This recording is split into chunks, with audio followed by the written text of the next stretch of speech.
thrilled that you are continuing to stay with us throughout this day here on April 8th, 2021. And I am so thrilled to introduce our next guest, who absolutely is adorable. She's amazing. She's a brilliant businesswoman, and she is the CEO for Events Industry Council, better known as EIC. And her name is Amy Calvert. And Amy actually, with EIC, actually oversees a global federation of more than 30 member organizations, representing over 1,000 or 100,000 individuals, almost 20,000 businesses. That's just even a roundabout. It could be even higher in the events industry. And so what Amy's going to talk with us today and share is EIC's role in the meetings events community, global advocacy, sustainability, social impact, and the future of our industry. So don't go away. We'll be right back.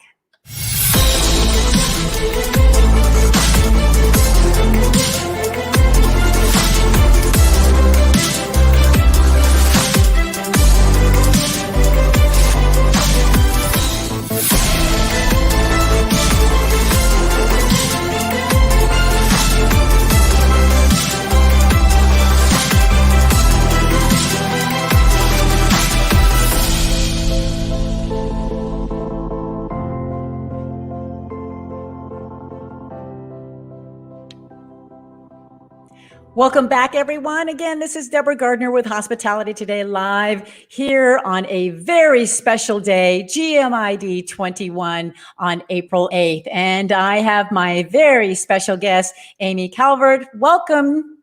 Thank you, Deborah. How are you? Oh, good. It's all day. It is a long day. It is a long day, but I'm so thrilled that you are here because EIC is champions our industry, our profession.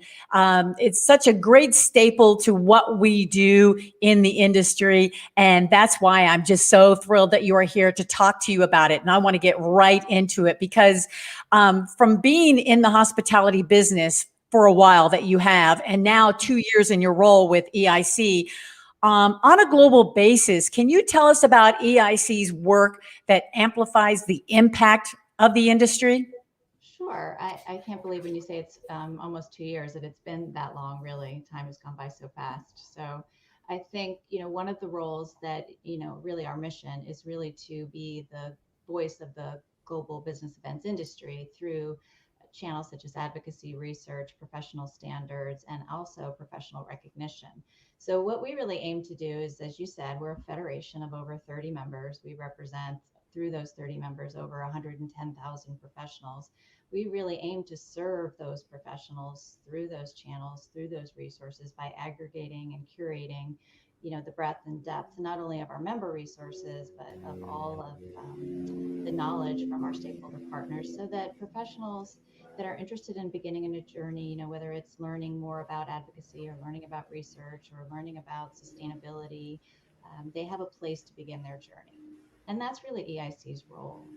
We take very seriously the position of trying to be the organization that addresses those pan-industry global issues that we all know can't be solved independent of one another. Great information. I think your microphone might be down, or maybe you need to be closer to your computer because we can barely hear you, but I heard you. Yeah, that's much better. Thank you. So that makes a lot of sense, especially for advocacy, which is what, EIC is and what GMID is, and it's just key. It's just really key to our profession. So I think that our industry is very lucky to have the staple of EIC backing us for especially the educational side of things. And what an educational day today really is. Yeah. To add to the tough year that we actually been through, can you tell me what actually stood out for you that made you think, aha, EIC can respond positively to what's been going on? Well, I think first, we were really very fortunate as an organization that we took the time to go through a visioning exercise in the fall of 2019, really. And as a federation, we really anchored to our purpose, and really what is it that an organization like ours can really do, again, to help be the voice of the global business events industry and to inspire people to understand not only our direct impact, but that indirect impact, that catalytic impact that events can have on the communities that they serve. And that, I mean that broadly. So when we were faced with the pandemic in the beginning of 2020, we had that strong foundation and that connection, not only between our members, but again, our stakeholder partners and the tremendous volunteer community that we are really blessed and really fortunate to have serving in a number of really important roles. So, we were able to kind of build upon that, really, again, reaching in and not necessarily asserting that we had all the answers, but really trying to unify the various entities, the various global regions to come together to share all the information that we had at a period of time, to think about how are we going to tackle this? What will the learnings be? And that's exactly what we did. And then we took the opportunity to form a task force, that Apex COVID Business Recovery Task Force. And that group has just done tremendous work, not necessarily, developing standards. And that was a bit of a question that we were all asking ourselves in the very beginning, but really to help help the professionals working day in and day out by leveraging the vast, knowledge and wisdom and experience of a lot of industry professionals to help people understand what resources were available to them and how they might begin a journey to tackle whatever they were faced with at that moment in time. A lot of questions around risk mitigation, risk assessment, and so forth. And, I think, again, it comes down to really the fact that we are so much stronger when we're united. And that's ultimately what EIC is really all about. It's about community, it's about peer-to-peer knowledge sharing, and about strength through those connections. Yeah, yeah, beautifully said. That is so true. And with all the great resources and especially for excellent standards and practices that you display, and as a CMP and creator of and trainer and even voiceover for the MPI online CMP process years ago, the education curriculum accreditation programs are just outstanding with EIC.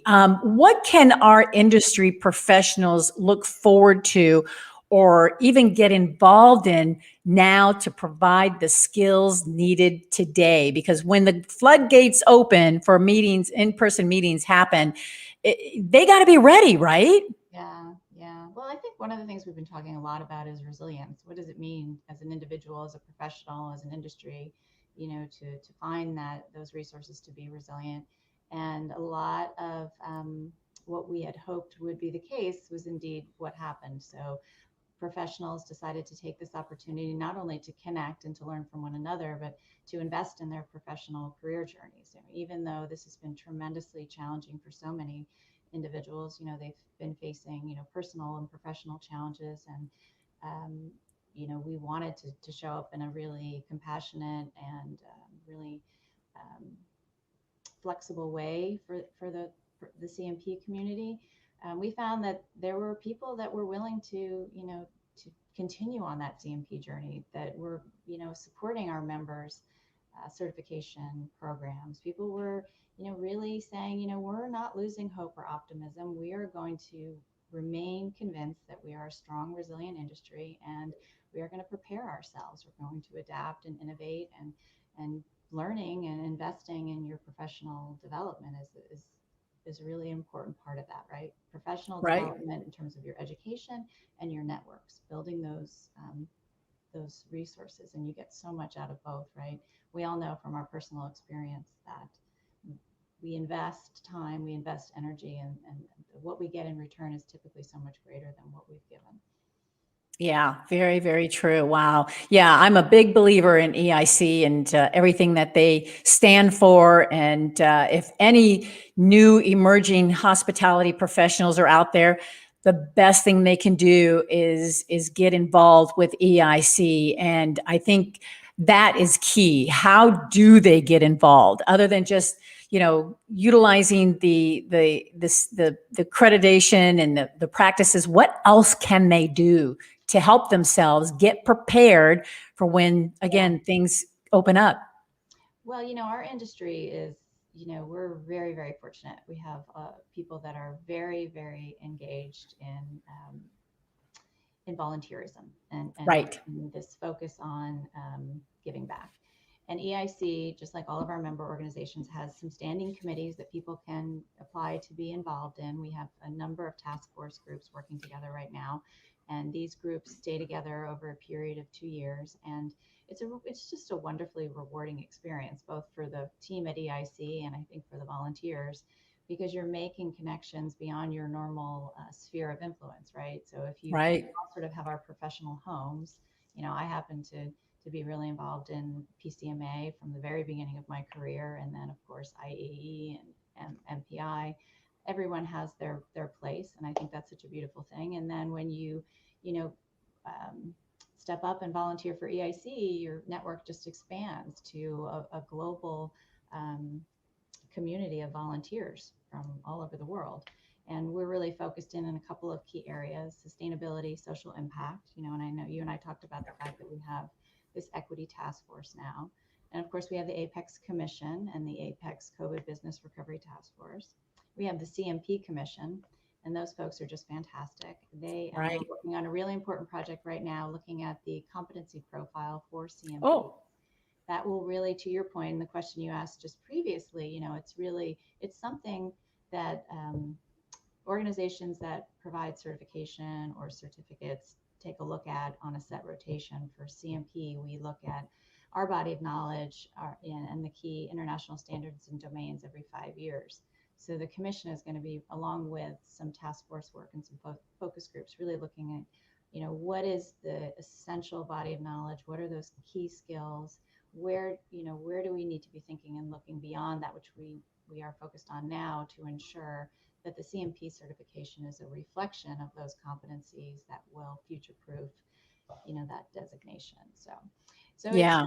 the Knowledge Committee, that's a new committee looking at helping build out content and resources for all industry professionals. So it's a Right. really incredible group of volunteers, and I will be eternally grateful to the individuals that have served, particularly over this past year, that have given so generously of their time.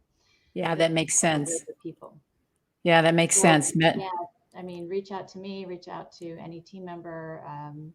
Our website has more information about those committees, but we welcome everyone's participation. Oh, good, good. And you said two distinct importance of our industry. You mentioned partnership, and you're mentioning volunteers. And earlier in our show, I believe it was with Sheriff at PCMA, we were talking about partnerships and relationships and how important that really is. And should we consolidate our partnership? Should we wrap our arms around it? And then, the volunteer side, which we're going to talk about this afternoon with David Kleiman on going deeper into that. So you hit it on the nail from both ends of the spectrum, that overall, relationships is key to our industry. And whether you're a partner or a volunteer, it's all a need to survive in this industry. It's so true. I think, one of the things we've been talking a lot about with the Apex Task Force is that now, given the reality of what we're facing, we're looking at what are the new business models that we will need to be thinking about and potentially implementing in order to move forward and to continue to be relevant and continue to offer great experiences for our participants. And that whole journey is really going to mean that we have to invest in our partnerships and not take those partnerships for granted, and really focus our energies on active listening and asking generous questions, and really being honest about where we are as an organization, both in our ability to host and support, and our ability to put forth an event experience. So we're talking a lot about how to do that, right? We've got these really, the way these guides for this Apex task force work come together is just so beautiful. And there are threads that allow them to kind of work together. And one of those threads are a guide to conversations, how to have conversations with your partners about the things that you're going through right now and the things that are essential to share. And I'm hoping that we, as we come out of this, that we remain committed to that and grow in that skill, because it's such an important part of what we do. Um, the other piece of it is, when I think about the individuals thinking about coming into this industry, and particularly those who are studying now and thinking about entering the business events industry, I say to all of my members all the time, and anyone who will listen to me, that one of the roles that we have to play right now is to inspire new people to come into this industry and share with them not only how and what we do, but why what we do matters, and inspire them to seek out careers in all aspects of our industry. And that is something that our members do so beautifully, and that we've talked about. There's so many ways to get involved, and particularly now when people are feeling potentially isolated, going through transitions, having that peer network is so important. And it's really, again, it's one of the reasons why I know that this element of what we do, being together in person, will never replace this, even though this is fabulous. And I love Right. talking with you today, and I will continue to champion the omni-channel philosophy, because I think it's an important element of community and building community. It will never replace the things that we can do, the relationships that we build when we're together in person. So true. So very, very true. And all those areas that you just mentioned are key components to making the industry, a whole as a whole. But it can't happen without EIC in particular, and everybody being involved in some form or fashion to make it, drive forward. And that's where we want to do. We want to go driving forward. We don't want to go back to meetings. We want to go forward to meetings, with new experiences, new opportunities, and even new relationships too, which I Sure. think is going to happen quite a bit. I think, this year, again, while we know that there are still, there have been disruptions and challenges and things that we would never want to dismiss, there's also been, this has been a year of extreme learning. And I think one of the things that we've learned is that, as we come back, we do want to be committed to coming back stronger, more committed to our values, more committed to the idea of truly building welcoming communities and valuable experiences. So I think we have learned that we might not just want to barrel forward and do what we've always done. We want to really think about, are we adding value? My Adam Anderson, one of our volunteers, and I'll borrow this saying from him, is always saying, well, we might have permission to operate, but do we have confidence? Coming back will be a journey in building back confidence and trust. But confidence, to me, I interpret that as a commitment to co-creation of value. Creating business value requires time, Right. energy, and Yeah. partnerships. Yeah. Yeah. Very good point. Very good. Good. I like that. Definitely. So, with the whole year, as tough as it has been, I'm sure you've had some reflection, of the year.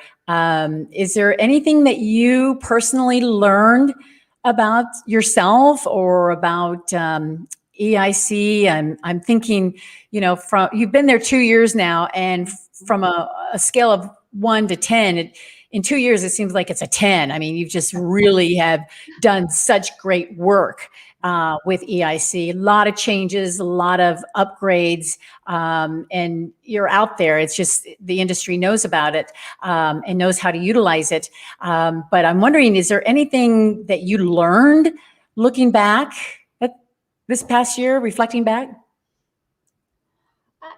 Well, so I'm so fortunate. I have a great group of leaders, right? I have a fantastic board and executive committee, and just tremendous council members, and they have been wonderful. And again, they have all sort of doubled down on what this organization is really meant to be and its purpose and how we get there together. So I feel as if I was in a really great position to help lead alongside, tremendous committed industry professionals, and our volunteers. So extremely grateful. I think one of the things that